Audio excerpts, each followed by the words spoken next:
everybody, I'm Art from the A to Z Show, and today you're gonna see me fanboy out. Now, in case you missed it, Michael Bay released a new movie titled 13 Hours, but right before that movie started, there was a very mysterious trailer that played that surprised everyone called 10 Cloverfield Lane. Now, way back in 2007, Michael Bay had another movie, a Transformers movie, that came out that had a trailer before it that was very mysterious, with only the date 1/18/2008 and J.J. Abrams' name on it.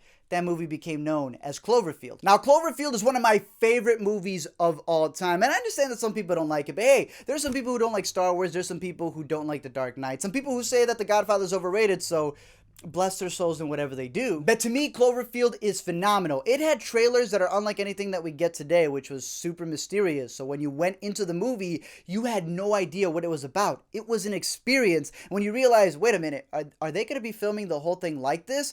It blew your mind. Because I had never experienced something like that before. I wasn't born in the 1930s when people went to go see The Wizard of Oz and they're like, oh my goodness, it's not in black and white, it's in color. No, to me, the experience watching Cloverfield was one that I've never received in a theater since. And while I know that some people didn't like the found footage aspect of the movie, I loved it because to me, it's not only one of the best found footage movies, the best found footage movie with End of Watch being up there, but it was a movie that used that and utilized it not because they wanted a cheap budget, but because it put you into the actual movie with the characters. What was phenomenal about the movie was the fact that you can experience the movie and then just leave it there, or you can look into it and see all the things that led up to the movie, the little things that you can notice in the background of the film, or just continuing on with the amazing viral marketing that they had. Literally at that point, MySpace was like almost dying, Facebook was becoming a thing, but social media wasn't where it's at today. So what they did was create profiles for every single one of the characters, and you can see what they were doing and pick up more of the story that led to that event. The last time that they logged in, May 10th, right before the event happened. They even had an official Slusho page, which was the company and where the main character was going to go work for, and you realize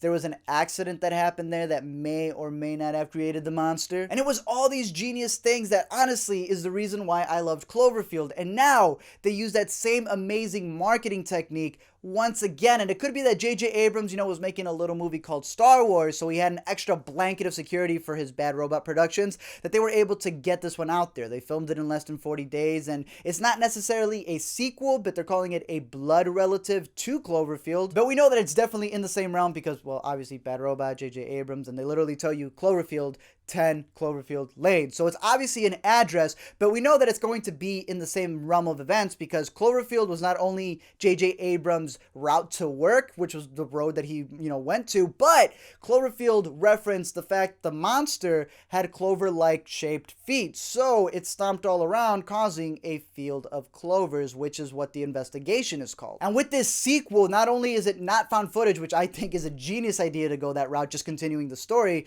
but showing you that it can be a phenomenal movie in and of itself. I mean, you have John Goodman, Mary Elizabeth Winstead, and even John Gallagher from The Newsroom coming in and seeing something that looks like Room 2.0. It looks crazy. It looks like they're trapped down there. And that in and of itself, the trailer was great, and I would have seen it and been like, wow, this might be one of my favorite movies of the year.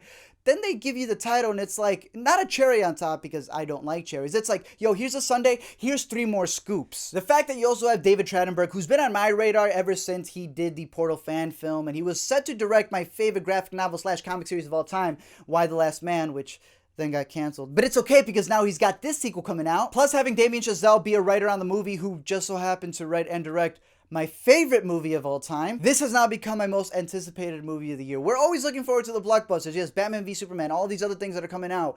But this movie, I've been waiting for almost a decade for. I am super excited for it. I cannot wait to look at all of the viral marketing that's going to happen. And I hope that other people join in and know that it's not just the movie experience, but there are movie experiences like I went through with Cloverfield, where it goes beyond the screen, where you're searching up all these things and it becomes this massive story that is just incredible. But now that I've fanboyed out, it's time to take things seriously. And I'm curious to know your thoughts, whether you're excited for this movie, whether you liked or didn't like Cloverfield. Hopefully you just didn't dismiss it because it was a found footage film that theaters had to put signs out warning people that they would get nauseous, but knowing that it was an immersive story. I'm curious your thoughts. We can discuss it down below in the comment section. Get excited for the Cloverfield sequel. And until next time, I'll see you guys later.